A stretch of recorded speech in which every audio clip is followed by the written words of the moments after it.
ta puissance, ta présence dans ma vie, ton amour, ta puissance, ta présence dans ma vie, ton amour, ta puissance, ta présence dans ma vie. Venons célébrer ton amour, ta puissance, ta présence dans ma vie, ton amour, ta puissance, ta présence dans ma vie. Je viens t'adorer de tout mon cœur. Je viens t'adorer de toute mon âme. Je viens t'adorer de toute ma force. Car tu es mon Dieu. Tu es mon Dieu.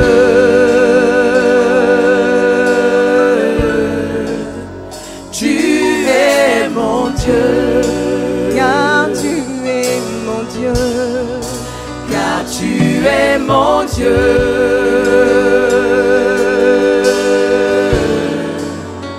Tu es mon Dieu. Tu es mon Dieu et je n'en ai aucun autre. Tu es le seul qui mérite mon adoration. C'est toi qui m'as délivré à un grand prix. Et c'est toi que je viens adorer en ce jour. Ton amour est manifeste dans nos vies chaque jour. Les imperfections invisibles de ce monde nous le prouvent. Alléluia. Et nous voyons dans nos vies tes œuvres, tes bontés qui se renouvellent. Je viens célébrer ta présence dans ma vie. Ta présence qui m'assure la paix. Alléluia. Ta présence qui m'assure la victoire. Parce que l'Éternel est avec moi, je ne crains aucun manque. L'Éternel est mon berger, je ne manquerai de rien. Je célèbre ta présence. Celui qui habite en moi est plus grand que celui qui est dans ce monde. Oh, reçois mon adoration. Alléluia. Je célèbre ton amour qui me couvre. Alléluia.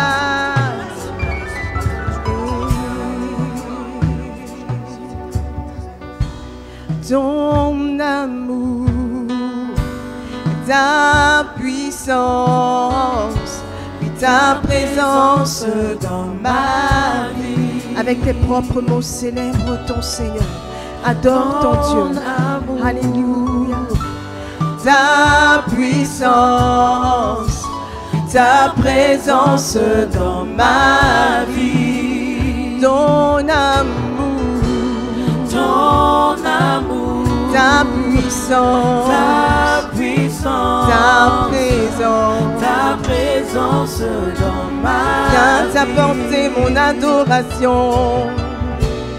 Ton amour, ta puissance, ta présence dans ma vie. Je viens t'adorer de tout mon cœur. Je viens t'adorer de toute ma force. Je viens t'adorer de toute mon âme, de toute mon âme, car tu es mon Dieu. Et toutes mes sources sont en toi, Seigneur. Tu es mon Dieu et je n'en ai aucun autre. Tu es mon Tu es mon Dieu, tu es mon Dieu. Tu es mon Dieu. C'est toi qui as fait les cieux et la terre. Tu es le Dieu tout-puissant. Et c'est toi que je viens adorer. Tu es mon Dieu, tu es mon Dieu. Mon Dieu est celui qui tient toutes choses, celui qui soutient toutes choses par sa parole puissante. Alléluia. Tu es mon Dieu. mon Dieu.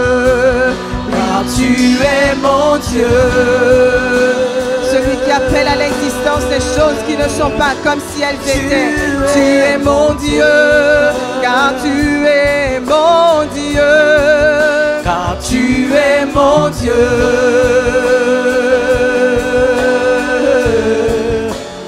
Tu es mon Dieu. Par ton sacrifice à la croix, Jésus, tu as fait de moi un enfant de Dieu. Alléluia. Merci parce que par l'adoption, je suis un enfant de Dieu. Alléluia. Oh, Papa, tu es maintenant mon Père. Tu n'es pas seulement mon Dieu, mais tu es aussi mon Père. Alléluia. Oui, tu es mon Père. Tu es mon Père. Car tu es mon Père.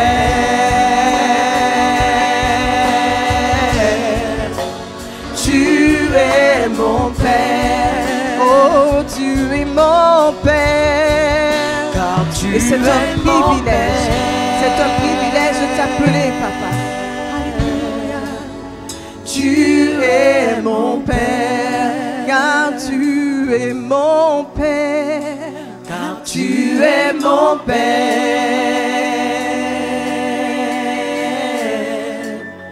Tu es mon Père.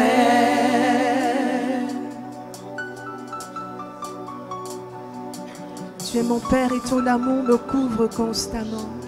Je viens célébrer encore cet amour, Papa. Merci parce que ton amour me couvre constamment. Alléluia. Ton amour me montre le chemin. Ton amour me montre le chemin. Je bénis ton Saint-Nom et je te célèbre encore. Dans ton amour, tu ne me laisses pas dans les ténèbres. Dans ton amour, tu m'éclaires constamment. Dans ton amour, tu me recadres quand je m'éloigne de la parole. Dans ton amour, tu me montres comment marcher dans le bon sens. Je veux te célébrer, alléluia. Ton amour me pousse de gloire en gloire chaque jour à la ressemblance de Christ. Je te célèbre pour cet amour qui est grand, pour cet amour qui est grand, alléluia. Ton amour envers moi est patient. Je te célèbre, Papa. Ton amour envers moi est patient, alléluia. Tu ne regardes pas chacune de mes erreurs, mais tu me tends constamment la main. Tu me montres que c'est possible parce que Jésus est mort à la croix pour cela. Et maintenant c'est ma nature, alléluia. Tel il est, tel je suis. Je te célèbre pour cet amour qui me dit que oui c'est possible. Cet amour me dit que oui ça a été fait à la croix, tout est accompli et que je peux rentrer dans ta grâce tout simplement. Alléluia, je viens célébrer cet amour. Oh, oh, oh, oh, oh, oh.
De personne, alléluia.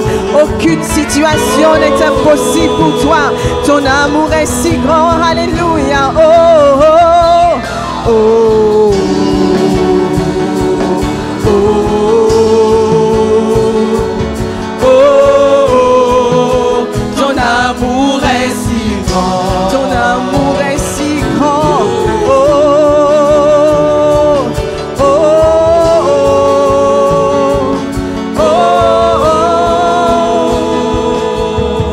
amour est patient. Amour est grand. Ton amour est patient. Tu m'as comblé. Tu m'as comblé de tant de paix et de joie. Tu es merveilleux. Tu es merveilleux. Et tu as donné un sens à ma vie. Tu Alléluia. donnes un sens à ma vie. Tu es merveilleux. Tu es merveilleux. Tu donnes un sens à ma vie. Tu es merveilleux. Tu es merveilleux. Tu donnes un sens à ma vie. Jésus, ton amour est grand. Jésus, ton amour est si grand. Ton amour est si grand. Ton amour est grand. Jésus, ton amour si grand. Ton amour est si grand. Jésus, ton amour est si grand. Est si grand. Et ton amour est si grand. Ton amour est si grand pour moi. Jésus, ton amour est si grand. Ton amour est si grand. Et je veux le proclamer, ton amour est si grand. Alléluia, ton amour est si grand. Ton amour est si grand. Tu m'émerveilles. Tu es merveilleux. Tu donnes sens à Tu donnes un sens à ma vie. Tu es merveilleux. Tu es merveilleux. J'ai de la valeur à tes yeux. Alléluia. Tu donnes un sens à ma Tu es merveilleux. Tu es merveilleux. Tu es merveilleux. Tu donnes un sens à ma vie.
Ton amour est merveilleux.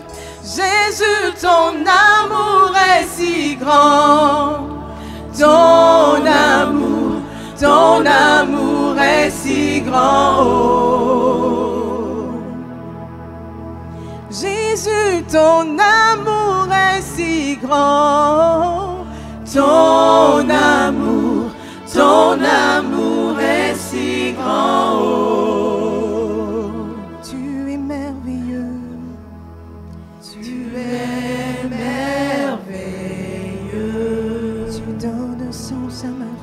Tu donnes un sens à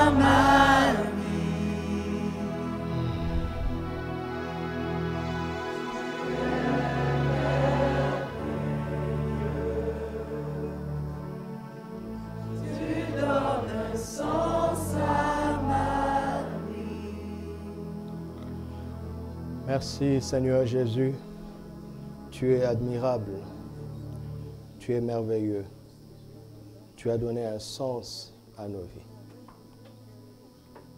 Tu as donné un sens. Tu as donné un sens à nos vies. Nous le croyons vraiment. Nous ne faisons pas que le chanter. Nous le croyons vraiment. Nous venons poser nos vies entre tes divines et précieuses mains. Toi le divin potier, comme de l'argile nous venons poser nos vies, afin que tu nous donnes la forme qui te plaît, la forme qui te convient, la forme qui te représente le mieux, là où tu nous as placés. Que ta parole nous éclaire, qu'elle nous instruise, qu'elle renouvelle notre intelligence, qu'elle nous transforme à ton image et qu'elle nous donne la foi dont nous avons besoin pour vivre tout ce que tu as prévu et comme tu l'as prévu. Au nom de Jésus, Amen.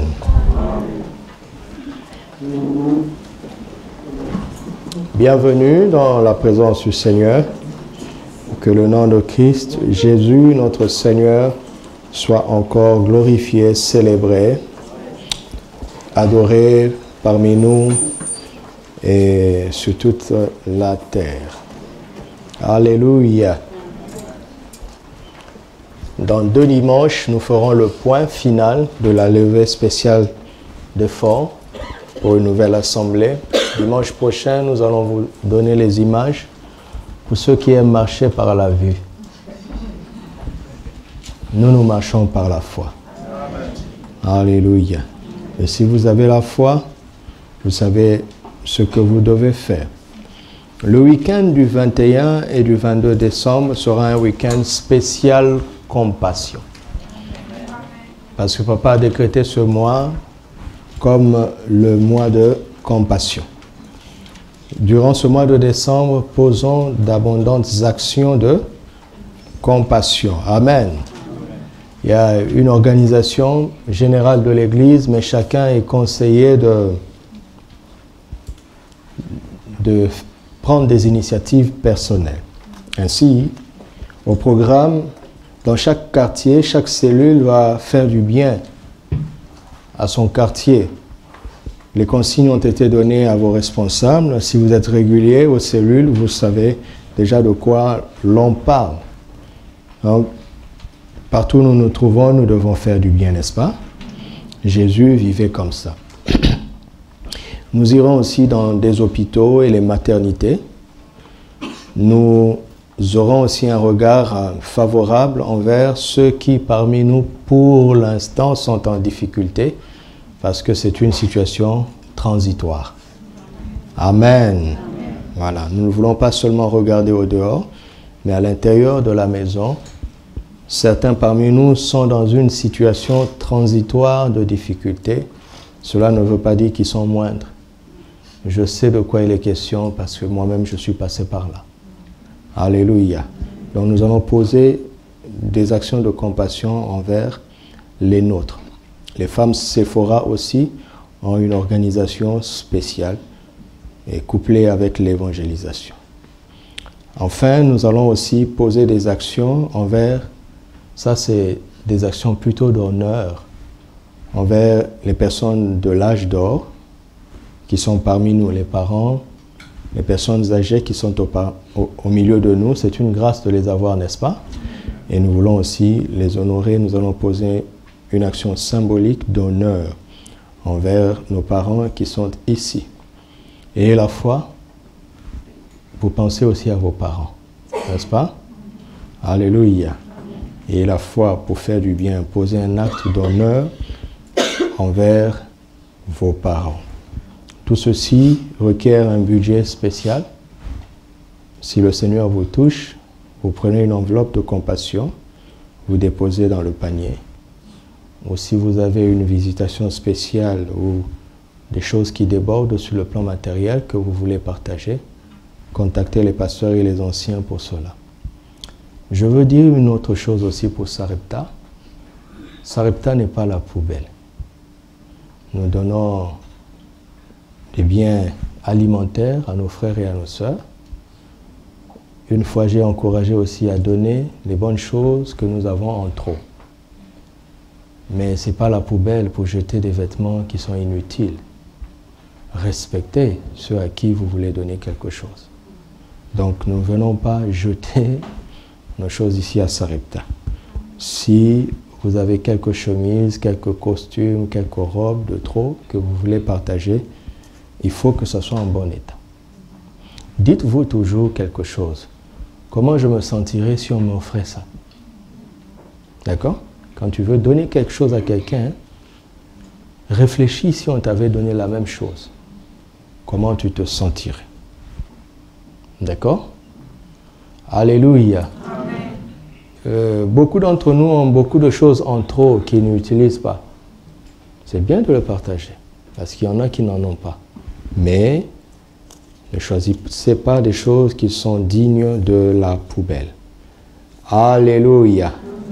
Nous allons agir par la compassion durant ce mois.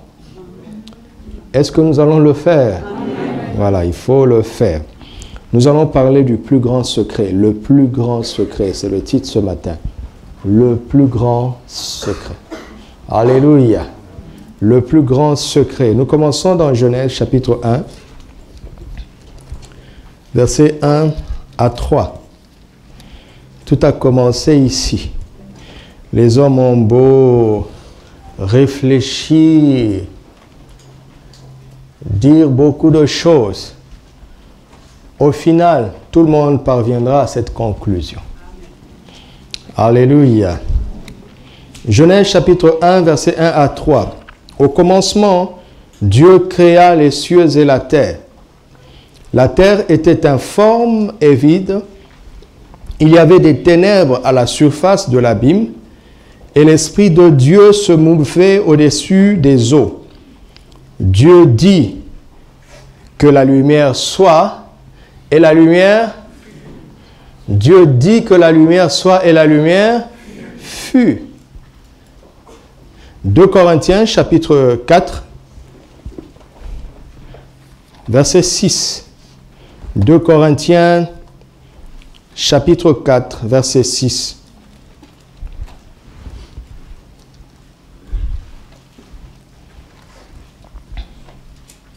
Car Dieu, qui a dit, la lumière brillera du sein des ténèbres, a fait briller la lumière dans nos cœurs pour faire resplendir la connaissance de la gloire de Dieu sur la face de Christ. Dieu a dit quoi? La lumière brillera du sein des ténèbres. Parole vivante pour nous aider. En effet, le même Dieu qui un jour a ordonné que la lumière... Vous avez vu ça? Que la lumière jaillisse des ténèbres. Jaillir veut dire quoi? Sortir de dedans. C'est extraordinaire. Ça, c'est une compréhension supplémentaire du premier passage. Du premier acte de Dieu dans la parole. Il a dit que la lumière soit et la lumière fut.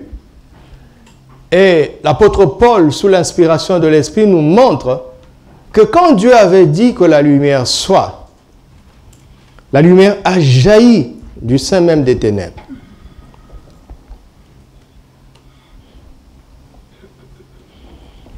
Si tu n'as pas 2 Corinthiens 4, 6, tu vas penser ceci. Dieu a dit que la lumière soit et la lumière vint. N'est-ce pas? Et ce n'est pas ça.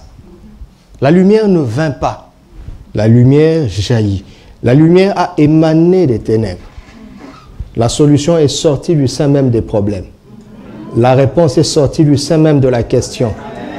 La santé est sortie du sein même de la maladie. L'abondance est sortie du sein même du manque.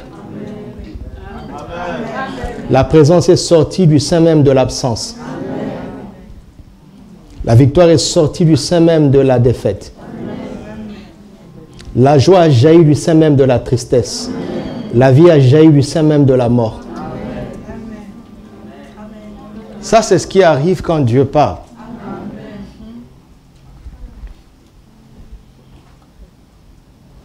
Voyez-vous, regardons la mentalité de Dieu. Il ne regarde pas ailleurs. Le problème lui suffit. Je vais descendre un peu plus bas et parler à la manière des hommes. Quand nous étions à l'école primaire, il y avait un cours appelé « Problème ». Qui a déjà fait ce cours-là?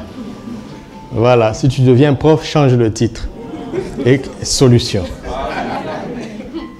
Dans le cours appelé « Problème », on avait hypothèse, thèse. Puis on commence la démarche. Et quand tu as beaucoup résolu les problèmes, tu te rends compte que le premier pas vers la solution, c'est la compréhension du problème. Pourquoi? Parce que Dieu a fait les choses de telle sorte que chaque problème te donne une idée de la solution. Chaque problème qui te parle, si tu écoutes bien, te dit en même temps là où il peut te tuer, mais en même temps, comment tu peux le vaincre? Le problème lui-même, il parle. Chaque problème dans la vie annonce la solution. Et celui qui ne comprenait pas très bien le problème ne trouvait jamais la solution. N'est-ce pas? Vous avez fait ce cours-là, non? Un problème qui n'annonce pas les éléments de sa solution n'existe pas. Ce problème n'existe pas. Chaque problème annonce déjà les éléments de sa solution. Le plus grand secret, c'est que Dieu parle et le Saint-Esprit suscite la solution du sein même du problème. Seul le Saint-Esprit sait faire ça. Amen. Mais il attend que Dieu parle. L'ange est venu annoncer une nouvelle étonnante à Marie. Et Marie pose une bonne question. Comment cela se fera-t-il? L'ange lui dit, c'est le Saint-Esprit qui le fera.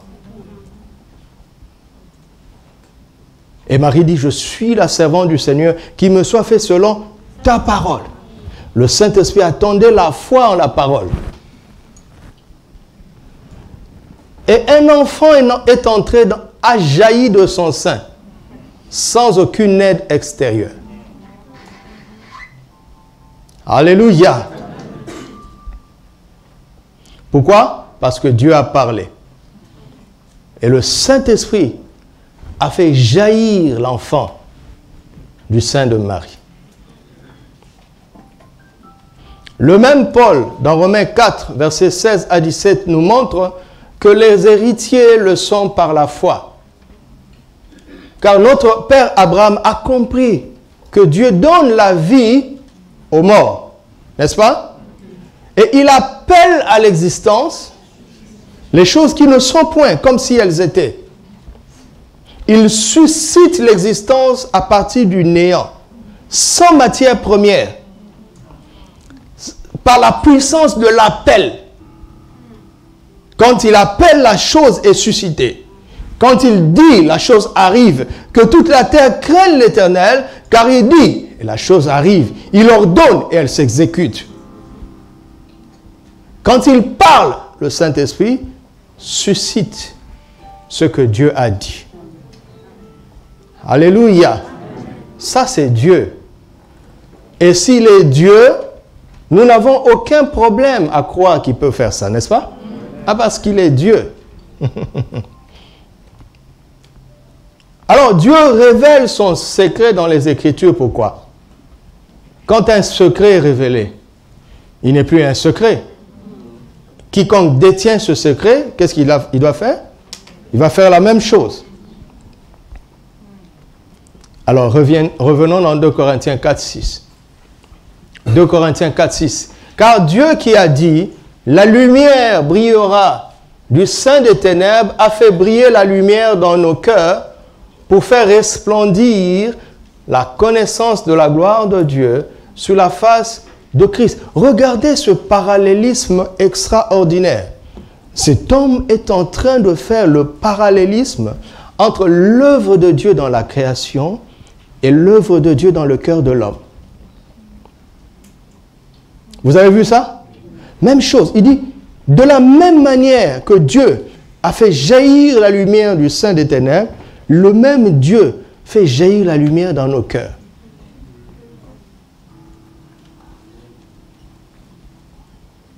Pour te montrer à quel point ton cœur est grand et important aux yeux de Dieu.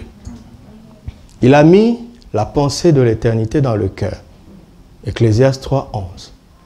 Je méditais cette semaine et le Seigneur m'a fortement parlé sur quelque chose. Quand on parle de la liste des dons spirituels, parole de sagesse, parole de connaissance, discernement des esprits, dons de diversité d'interprétation de langues, dons de foi, d'opération de miracles et de guérison, n'est-ce pas? Arrêtons-nous sur le don d'opération des miracles et le don de guérison.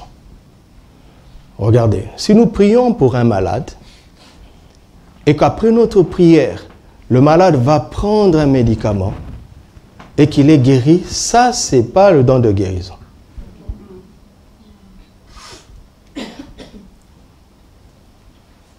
Parce qu'il est guéri grâce à un médicament.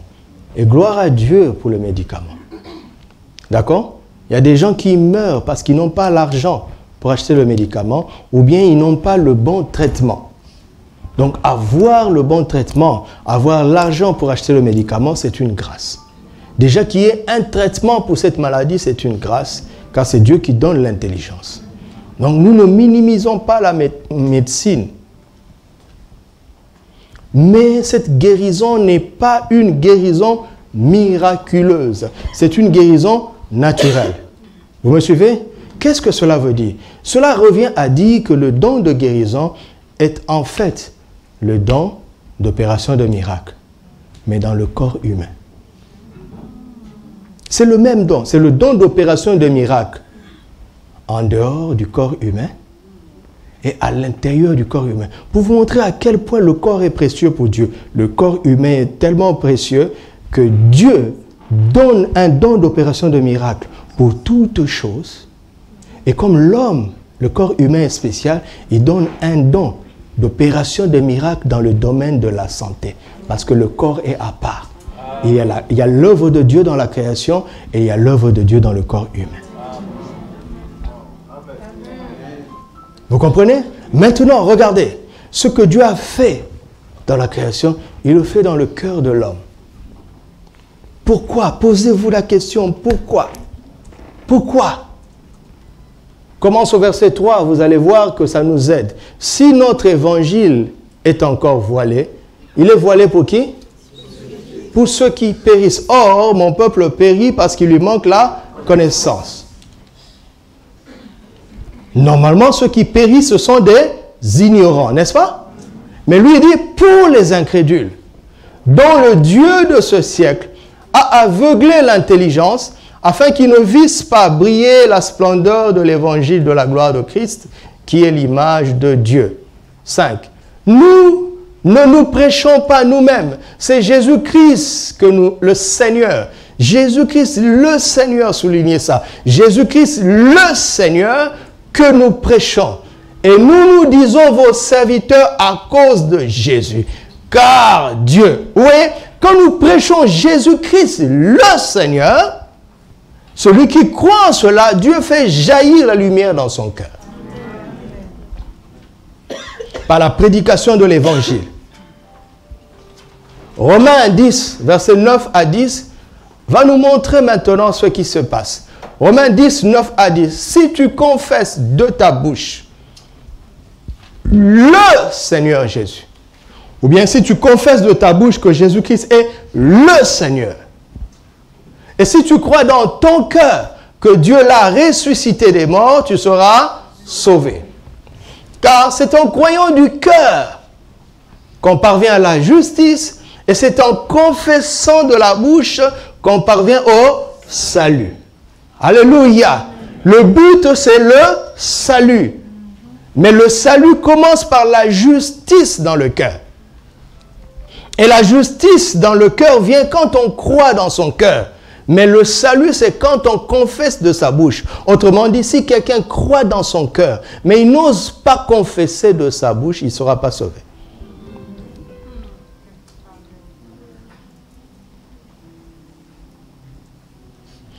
Parce que quand vous vous retrouvez devant le maire, il ne vous demande pas si vous aimez. Parce que l'amour est dans le cœur. N'est-ce pas? Oui ou non? Oui. Mais l'amour dans le cœur ne change pas ton statut. C'est la confession de ta bouche qui change ton statut.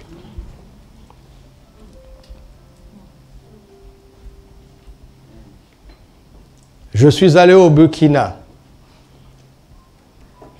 J'ai surmonté des kilomètres. J'arrive au Burkina.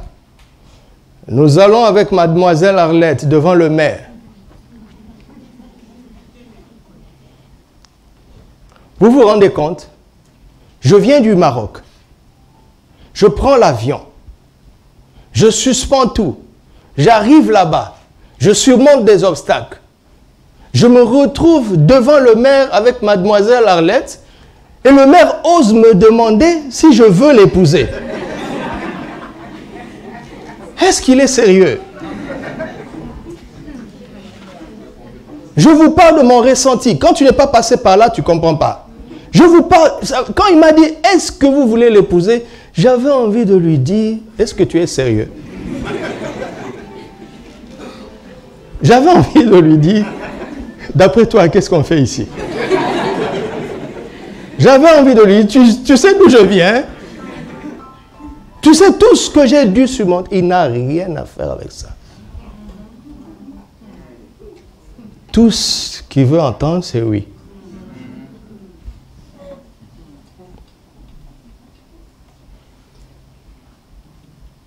En 15 minutes, mon statut a changé. On ne m'a pas demandé si je l'aimais. Parce que l'amour est dans le cœur. Le statut est à l'extérieur. Alors, je sors de là, je prends l'acte de mariage. Je suis effectivement marié, mais mentalement encore célibataire. Je prends l'acte de mariage, je vais à l'ambassade du Maroc pour demander le visa pour qu'elle vienne. J'avais préparé, un homme précautionneux, j'avais préparé tous les documents me concernant. Et je viens, je dis, je vais demander le visa, tant, je parle. Le monsieur essaie de m'orienter, et puis il dit, donne-moi les documents. Il regarde, il dit, mais vous êtes marié, non? Je dis, oui. Il dit, mais c'est un regroupement familial que tu dois faire. Je dis, ah bon? Il dit, mais c'est ta femme, oui ou non?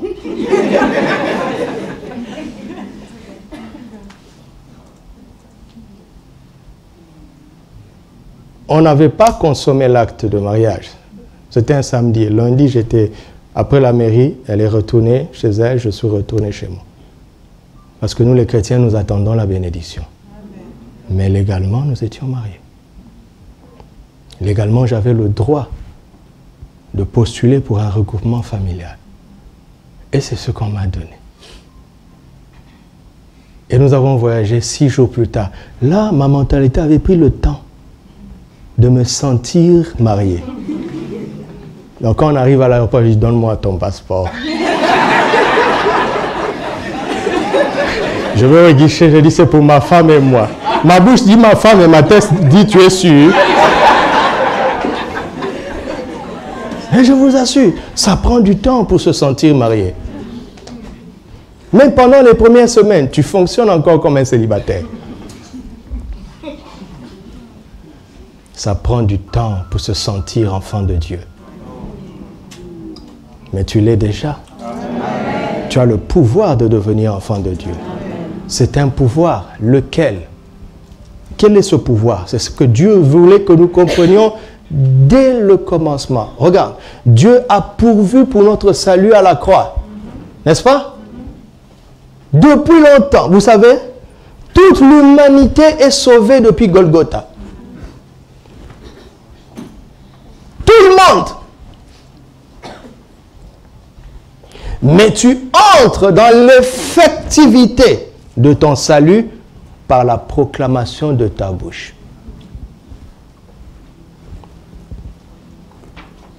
C'est ta bouche qui fait de toi quelqu'un d'effectivement sauvé. Dieu nous a donné ce pouvoir de changer notre statut par notre propre bouche. Alléluia. La nouvelle naissance est un entraînement déjà au pouvoir divin, à ce fameux secret de Dieu.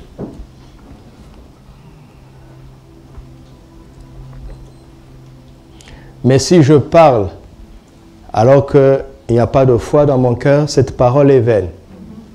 Je vais vous dire pourquoi. 2 Corinthiens chapitre 4, verset 13. Car, et comme nous avons quoi?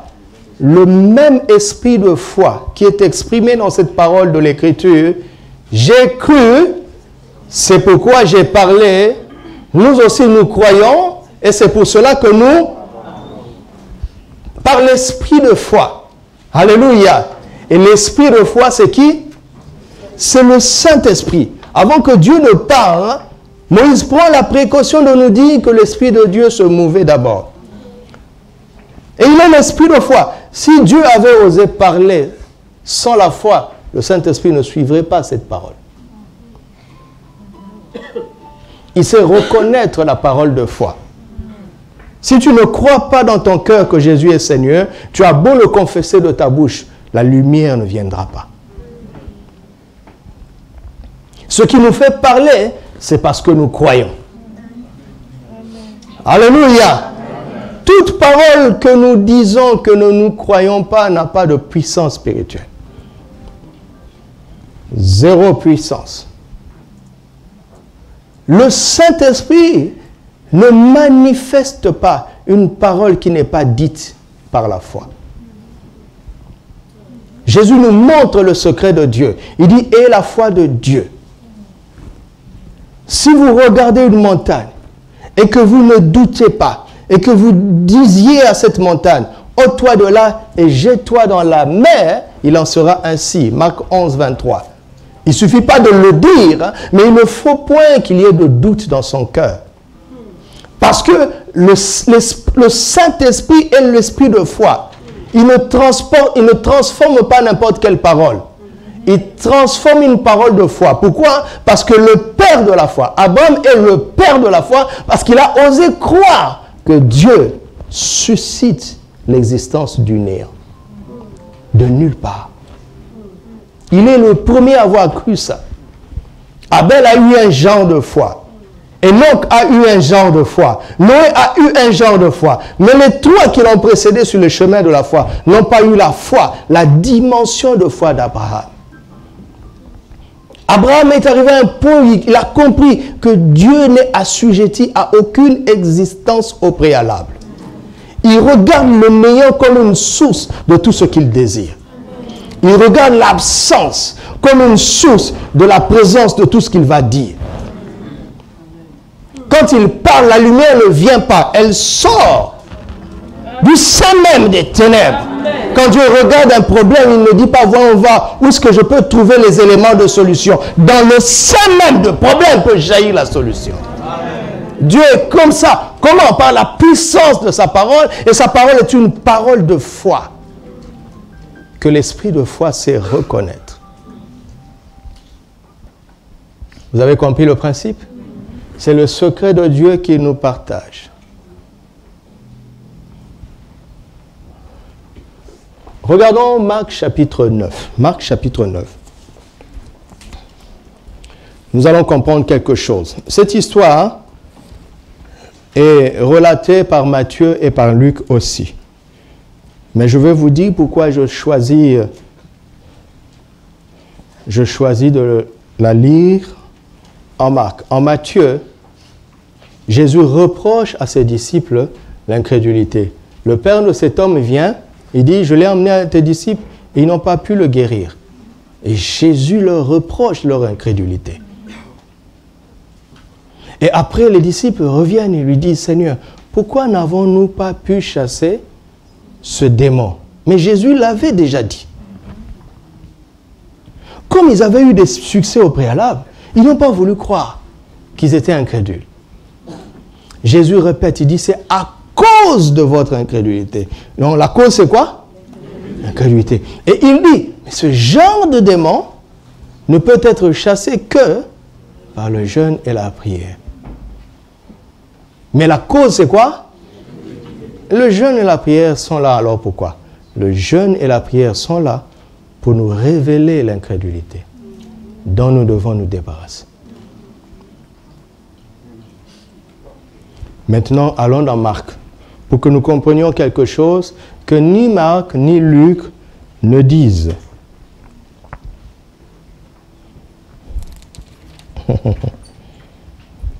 Marc 9, à partir du verset 14e.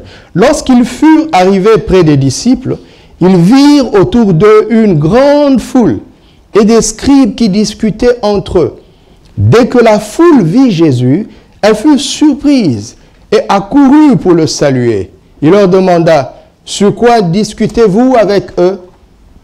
Et un homme de la foule lui répondit, « Maître, j'ai emmené auprès de toi mon fils, qui est possédé d'un esprit muet. En quelque lieu qu'il le saisisse, il le jette par terre. L'enfant écume, grince des dents et devint tout raide. J'ai prié tes disciples de chasser l'esprit, et ils n'ont pas pu. Race incrédule, leur dit Jésus, jusqu'à quand serai-je avec vous? Jusqu'à quand vous supporterai-je? Amenez-le-moi. Et on le lui amène. Qui sont incrédules ici? Ce sont les disciples, n'est-ce pas? Verset 20. Et aussitôt que l'enfant vit Jésus, l'esprit l'agita avec violence. Vous voyez ça? Aussitôt. Il tomba par terre et se roulait en écumant. Et l'esprit s'agite pour montrer à Jésus l'ampleur de la difficulté.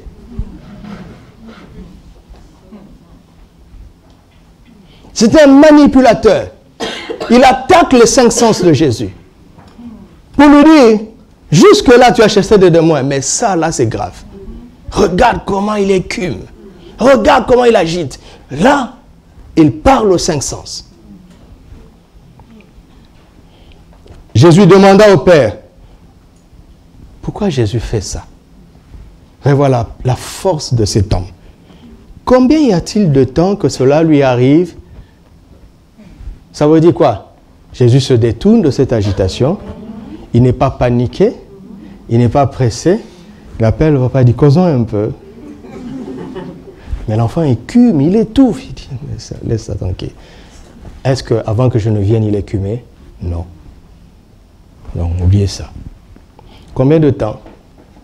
Et le Père a commencé à raconter, n'est-ce pas? Quel verset? 21. Jésus demanda au Père, combien y a-t-il de temps que cela lui arrive? Depuis son enfance, répondit-il. Et souvent, l'esprit l'a jeté dans le feu et dans l'eau pour le faire périr. Mais si tu peux quelque chose. Vous voyez ça? C'est pour ça que Jésus voulait causer avec cet homme. Si tu peux quelque chose, viens à notre secours. Aie compassion de nous. Jésus lui dit, si tu peux. Pourquoi tu viens alors? Si tu peux. Tout est possible à celui qui croit. Celui-là, c'est qui?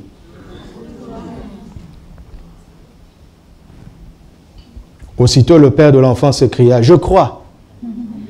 Viens au secours de mon âme. Dans la scène, qui était incrédule ici? Qui était incrédule dans la scène? Les disciples seulement? Le Père aussi. Et ça, souvent, on ne voit pas ça. Parce que vous pensez que quand quelqu'un vient demander la prière, vous dites forcément il croit. Nous avons une situation où, et le Père qui vient demander la prière, et les disciples qui doivent exercer le ministère sont incrédules. Comment est-ce que ça va marcher? Souvent on dit à l'homme de Dieu n'est pas puissant. Ah bon?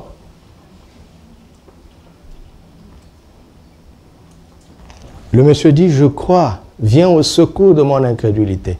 C'est-à-dire que sa foi est mêlée avec l'incrédulité.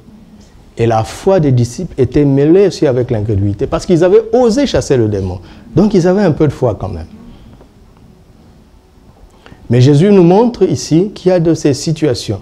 Il y a une catégorie de démons qui sont tellement manipulateurs qui peuvent influencer vos 5 sens. Parce que soit on est dans la foi, soit on est dans la vue. Ce n'est pas les deux ensemble.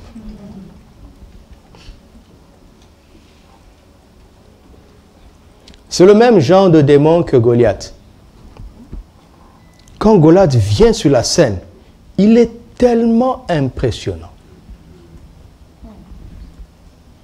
que la foi du peuple est paralysée. Tout Israël croyait en Dieu. Mais l'aspect de Goliath paralysait leur foi. Sauf David. Parce que David ne regardait pas Goliath avec les yeux naturels. Il avait foi en l'alliance pour comprendre que ce n'était qu'un incirconcis.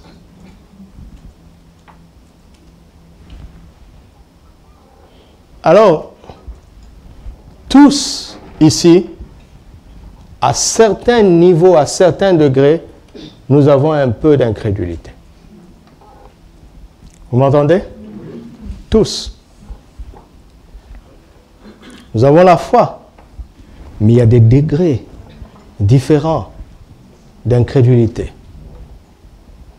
Nous devons pratiquer la prière et le jeûne pour que le Seigneur révèle les zones d'incrédulité dans nos vies.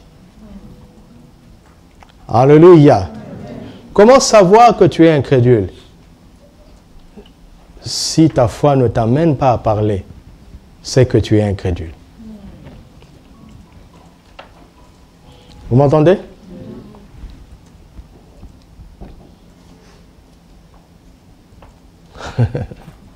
Quand on a la foi, ça se voit dans nos paroles.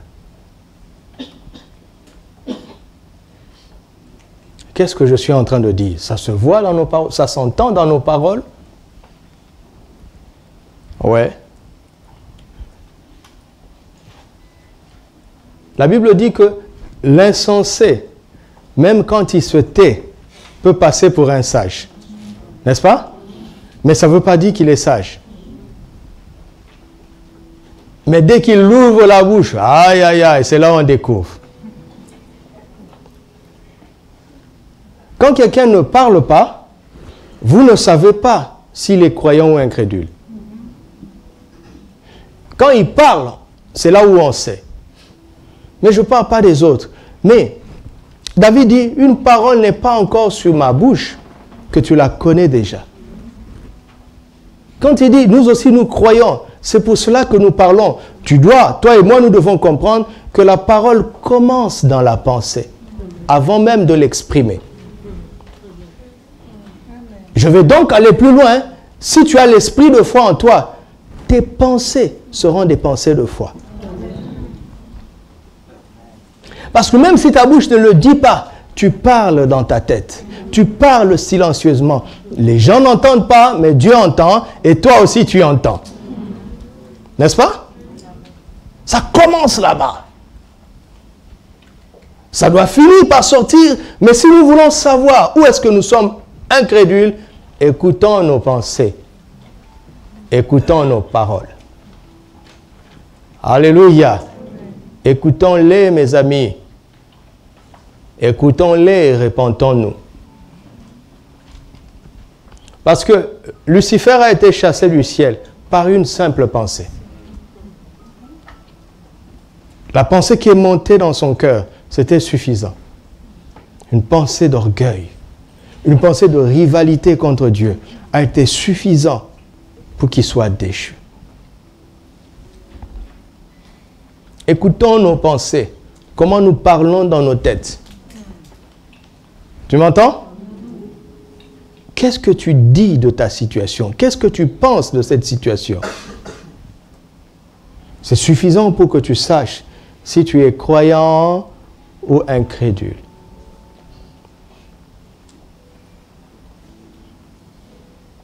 Parce que si on ne corrige pas nos pensées, si on ne retrouve pas les pensées de foi, on ne pourra pas avoir les paroles de foi. Le spectacle du chaos de la création était impressionnant. La terre était informe et vide.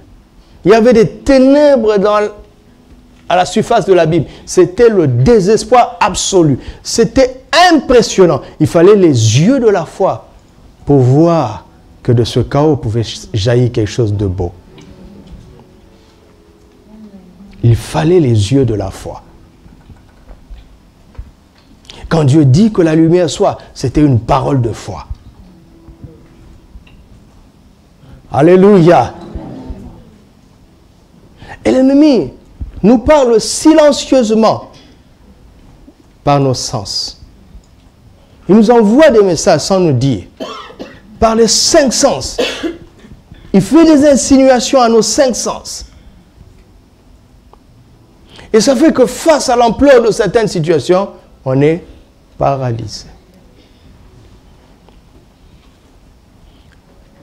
Je vous enseigne ce que papa est en train d'enseigner maintenant. Il a dit que le plus grand problème de l'humanité vient d'Adam. Vous le savez, n'est-ce pas? Et il dit le problème d'Adam, c'était le silence. C'était le silence. Le chaos est entré parce qu'Adam n'a pas parlé. Il s'est tu. Il est resté neutre. La Bible dit que la femme prit le fruit, elle en mangea. Et elle courut pour chercher Adam dans le jardin. Pour lui donner le fruit. Elle a appelé Adam très fort. Chérie, chérie, viens. C'est ça? Elle prit le fruit, elle en mangea et elle en... Ça veut dire quoi? Adam était à côté. Quand le serpent était en train de parler à Ève, Adam était à côté. Mais il est resté neutre. Silencieux.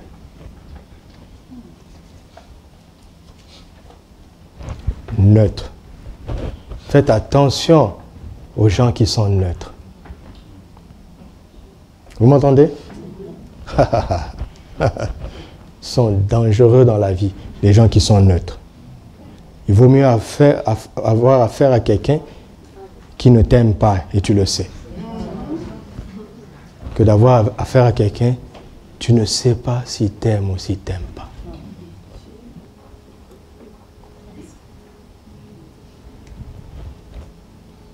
Parce que quelqu'un qui est contre toi, vous pouvez parler. Il va te dire pourquoi. Il se peut qu'il ait raison. Tu vas demander pardon. Mais quelqu'un qui est neutre, tu ne sais pas. Donc vous ne parlerez jamais de vos divergences.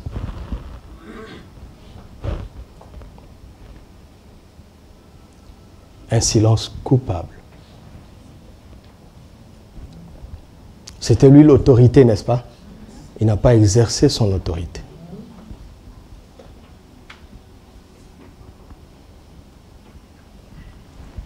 Ne restez pas neutre face à l'ennemi.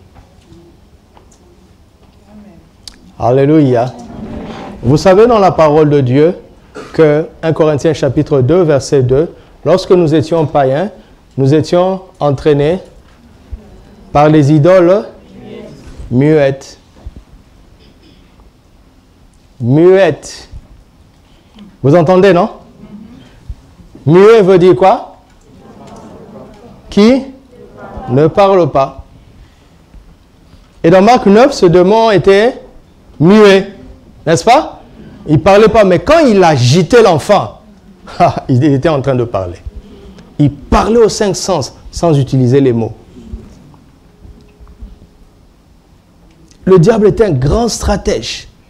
Il n'a pas besoin de parler pour influencer les enfants de Dieu. Le silence suffit. Il tire des ficelles derrière les traditions, derrière les habitudes. Il tire des ficelles pour ne pas avoir à plaider coupable un jour. Il dit, c'est pas moi. Oh. Quand Paul parle en Galates 1, comment il était persécuteur à cause du judaïsme et de quoi? Et de tradition de ses pères. Le diable dit, c'est pas moi. Oh. C'est le judaïsme. Ce sont les traditions de leur père. Mais qui tirait les ficelles derrière? C'est lui. Affiche 1 Timothée 1, 12 à 13, pour que nous ayons une idée juste de la question de l'ignorance. Je rends grâce à celui qui m'a fortifié, à Jésus-Christ notre Seigneur, de ce qu'il m'a jugé fidèle, en m'établissant dans le ministère, moi qui étais auparavant un persécuteur, un homme violent. Pourquoi? Mais j'ai obtenu miséricorde parce que j'agissais pas où? L'ignorance était ce qu'on appelle le sommet de l'iceberg.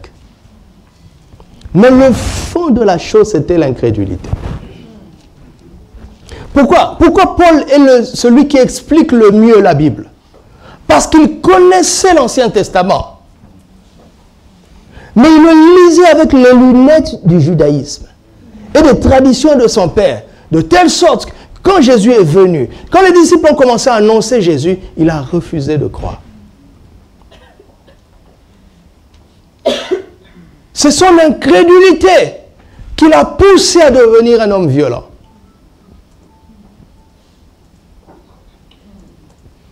Il dit, mais j'étais ignorant. Pourquoi est-ce que j'étais ignorant? Parce que j'étais incrédule. Regardez comment les choses se tiennent. 2 Corinthiens chapitre 4, verset 3. Si notre évangile est encore voilé, il est voilé pour ceux qui périssent. N'est-ce pas? Et qui sont ceux qui périssent? Ce sont les incrédules dont le Dieu de ce siècle a aveuglé l'intelligence. N'est-ce pas? Paul appelle ceux qui périssent, il les appelle les incrédules. Pourquoi? Parce qu'Osée 6,4 dit, mon peuple, pas le païen, le peuple de Dieu périt. Pourquoi? Parce qu'il lui manque la connaissance. Continuez la suite. Il dit, puisque vous avez rejeté la connaissance. Le problème apparent, c'est le manque de connaissance. Mais le problème profond, c'est quoi? Le rejet de la connaissance. Affiche ça pour ceux qui ne savent pas. Vous voyez ça? Ignorance dans l'incrédulité. Ignorance dans l'incrédulité. On parle du peuple de Dieu. À chaque fois que tu rejettes la connaissance, tu deviens ignorant. À chaque fois que tu réponds à la parole de Dieu par incrédulité, tu deviens ignorant. On n'est pas ignorant parce qu'on ne sait pas. On est ignorant parce qu'on refuse de croire. Vous avez saisi ce que je dis? Je ne parle pas des païens, je parle du peuple de Dieu. Regardez-moi. Quand on reçoit Jésus, qui vient habiter en nous? Qui vient habiter en nous? Qui a inspiré les Écritures? Le Saint-Esprit lui-même. C'est-à-dire que l'auteur de la Bible vient habiter en toi. Le professeur vient habiter en toi. Vous saisissez ça? Un enfant de Dieu ne peut pas être ignorant. Mais si vous voyez un enfant de Dieu ignorant, c'est parce qu'il est incrédule. C'est parce que l'auteur de la Bible qui habite en lui a parlé, il a refusé. Et parce qu'il a refusé, il se pose face au problème de la vie comme un ignorant. Nous avons tout pleinement en Christ. Oh, est-ce que vous saisissez ça?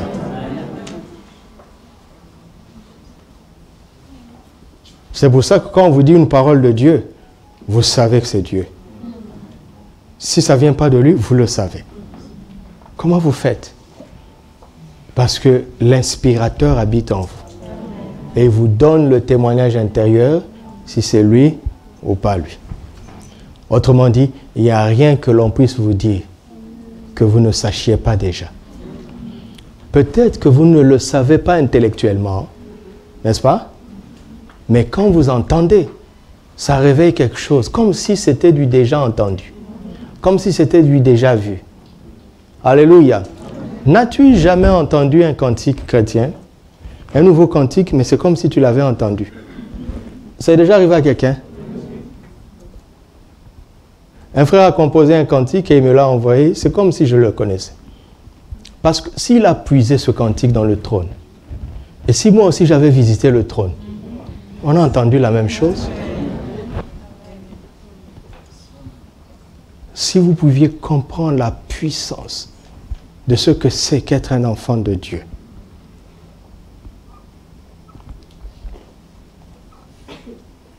Vous voyez, qu'est-ce que moi je suis en train de faire en fait? Je suis en train de mettre les mots intellectuels sur ce que vous savez déjà. C'est tout. Je n'ai pas du temps à m'asseoir pour trouver les mots intelligibles sur ce que vous savez déjà en esprit. Qu'est-ce que l'école fait? L'école ne fait que éveiller notre intelligence. L'école ne nous rend pas intelligents. L'école éveille notre intelligence. L'école te montre comment utiliser l'intelligence que tu as déjà dans tel domaine. Alléluia. Quand je venais ce matin, j'ai vu un panneau où on disait, c'est la pub d'une école où on dit « Éveillez vos enfants à la musique, à l'art, aux arts classiques. » C'est quoi? Éveiller. S'il n'a pas ça en lui, il ne deviendra jamais un chanteur. S'il n'a pas ça en lui, il ne deviendra jamais un pianiste. S'il n'a pas ça en lui, il ne fera jamais de musique classique. Tu me prends là, tu me mets 4 ans dans une école de musique classique. Wallo, rien ne sortira de là. Je n'ai pas ça en moi. On ne fait qu'éveiller ce que tu as. Prenez les enfants, d'accord? Mettez-les dans une salle où il y a des jouets de plusieurs domaines. Vous allez voir que l'enfant qui a été prévu par Dieu pour être un médecin, il va aller vers les jouets de la médecine. L'autre va aller vers les jouets de la police. L'autre va aller vers les jouets des professeurs. Et celui qui a la grâce du leadership, il va mettre de l'ordre. Non? Il va mettre de l'ordre. Et quand il dérange, tout le monde dérange. Donc quand tu parles aux enfants, cherche le leader. Hébreux chapitre 5.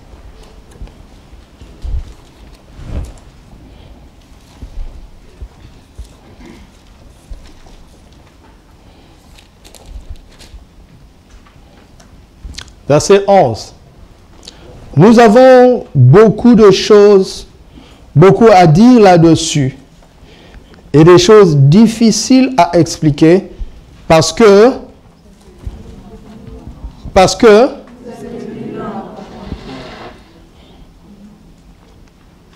ces choses sont difficiles à expliquer. Pourquoi?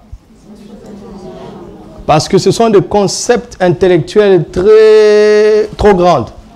C'est ça? Elles sont difficiles à expliquer. Pourquoi? Répondez-moi, elles sont difficiles à expliquer. Pourquoi?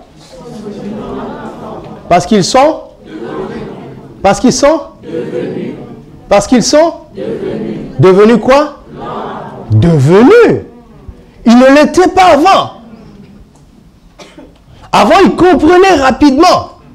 Et donc, le flot de la connaissance pouvait couler. Mais il arrive un point où, au lieu que le processus de la compréhension augmente, il diminue. Il devient lent. Il n'était pas lent à comprendre. Voici l'apôtre qui a un message extraordinaire à donner, il commence au chapitre 1, au chapitre 2, au chapitre 3, chapitre 4. Il arrive au chapitre 5, il se rend compte que ça ne passe plus. Le peuple ne progresse plus, le peuple commence à régresser. Regardez le verset 12. Vous, en effet, qui, depuis longtemps, devriez être des maîtres, vous avez encore besoin qu'on vous enseigne les premiers rudiments des oracles de Dieu. Vous en êtes venus à avoir besoin de lait et non d'une nourriture solide. L'enfant est né, lait maternel, biberon, bouilli, n'est-ce pas? On progresse comme ça, n'est-ce pas? Lait maternel, biberon, bouilli, et puis des légumes écrasés, un peu de poisson écrasé, pour commencer à habituer ses papilles au goût du sel. N'est-ce pas? Et on se rend compte que l'enfant est constipé. L'enfant ne digère pas bien. On va chez le pédiatre. Le pédiatre dit, revenez à la bouillie d'abord. Son organisme n'est pas encore prêt. On revient à la bouillie, l'enfant est constipé encore. Le pédiatre dit, revenez au biberon. Revenez au lait maternel. Qu'est-ce que cela veut dire? Décroissance. Au lieu de croissance. Parce qu'à partir d'un certain âge, le lait ne suffit plus. Si un enfant d'un certain âge doit en être encore au lait, il finira par mourir.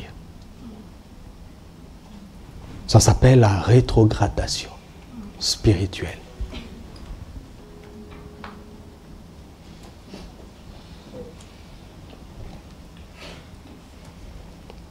Pourquoi? Puisque nous nous sommes arrêtés au chapitre 5, n'est-ce pas? Nous devons recommencer pour comprendre qu'est-ce que l'apôtre voulait apprendre à ce peuple. Vous voulez faire ça avec moi? Chapitre 1, verset 1. Après avoir autrefois, à plusieurs reprises et de plusieurs manières, parlé à nos pères par les prophètes, Dieu, dans ces derniers temps, nous a parlé par qui? Par le Fils, qu'il a établi héritier de toutes choses, par lequel il a aussi créé le monde. Et qui, étant le reflet de sa gloire et l'empreinte de sa personne, et soutenant toutes choses par sa parole puissante, a fait la purification des péchés et s'est assis à la droite de la majesté divine dans les lieux très hauts. Il est en train de parler de l'œuvre achevée de Christ. Quand il a offert un seul sacrifice, il s'est assis à la droite de Dieu. Parce que tout est accompli. Il n'y a plus rien à ajouter. Maintenant, suivez-moi très bien. Et il dit, celui qui est assis à la droite de Dieu soutient toutes choses par quoi? Par sa parole puissante. Et il est en train de dire, avant, Dieu a parlé par plusieurs prophètes.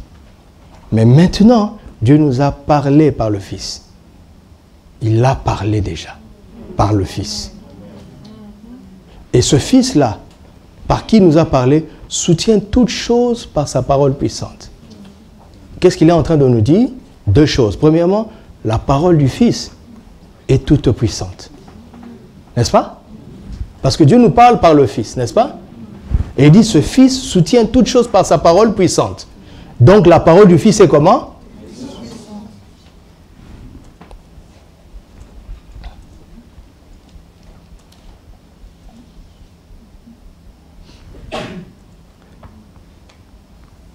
Comment est-ce que le Fils fait pour soutenir quelqu'un aujourd'hui?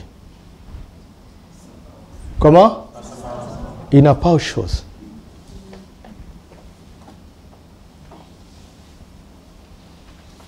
Et sa parole est puissante. Pour toute chose, aucun prophète n'a eu une telle parole. D'accord? Continuons. chapitre 3, verset 1. C'est pourquoi, frères saints, qui avaient part à la vocation céleste, considérez l'apôtre et le souverain sacrificateur de la foi que nous, qui est-il? Jésus, qui a été fidèle à celui qui l'a établi, comme Moïse le fut dans toute sa maison. Verset 5. Pour Moïse, il a été fidèle dans toute la maison de Dieu, comme qui? Pour rendre témoignage de ce qui devait être annoncé. Mais Christ l'est comme un fils sur sa maison. Et sa maison, c'est nous. Moïse, qui symbolise les prophètes, n'était qu'un serviteur. Le fils est le propriétaire. Alléluia. Alors, écoutez-moi, et c'est très important. L'apôtre est en train de nous dire ceci. Considérez maintenant le fils. Le fils est qui? Après tout ce qu'il a dit du fils, qui est glorieux, il est le reflet de la gloire de Dieu. Tout ça, c'est magnifique. Mais ça ne le concerne que lui. Pour nous, il est l'apôtre et le souverain sacrificateur de quoi? De la foi que nous professons. Donc, le Fils est venu pour nous apprendre à parler les paroles de foi.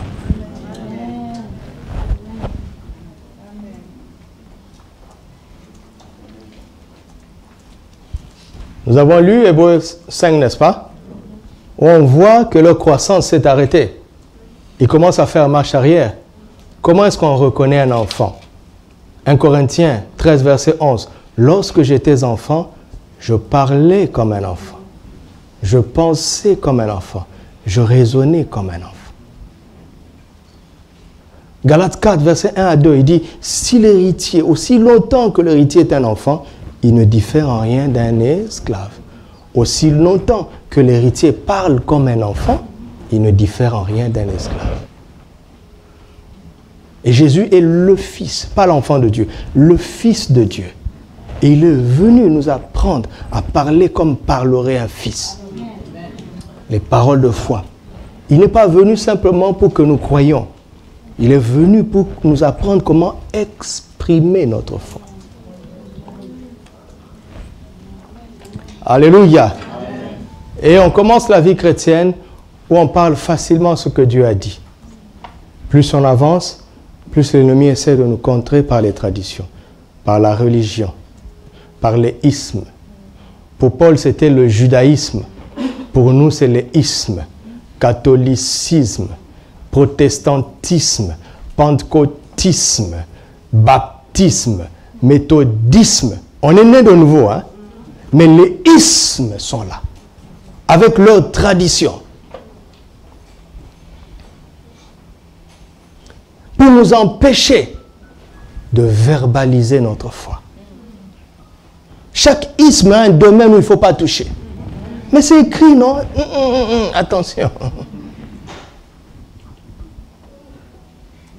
Et les chrétiens commencent à faire marche arrière. Et ils ne s'en rendent pas compte.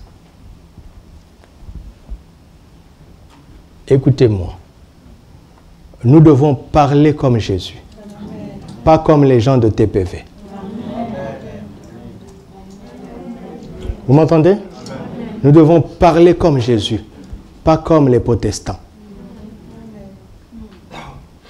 Nous devons parler comme Jésus. Comme Jésus. C'est ça être chrétien. Comme Jésus.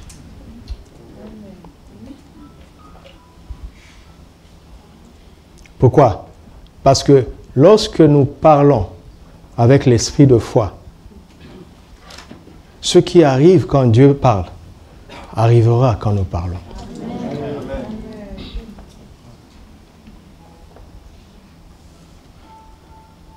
C'est ça le plus grand secret.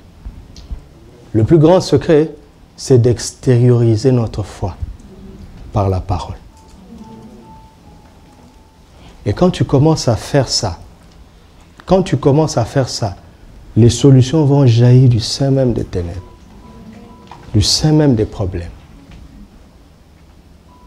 Tu n'auras pas de recours extérieur. Vous saisissez ça? Vous croyez ça? Dieu fonctionne comme ça. Et il veut que nous, ses enfants, nous fonctionnions de la même manière. Je vous le dis en toute humilité, tout ce que nous faisons ici, c'est parce que j'ai appris ça. On ne demande rien, nulle part.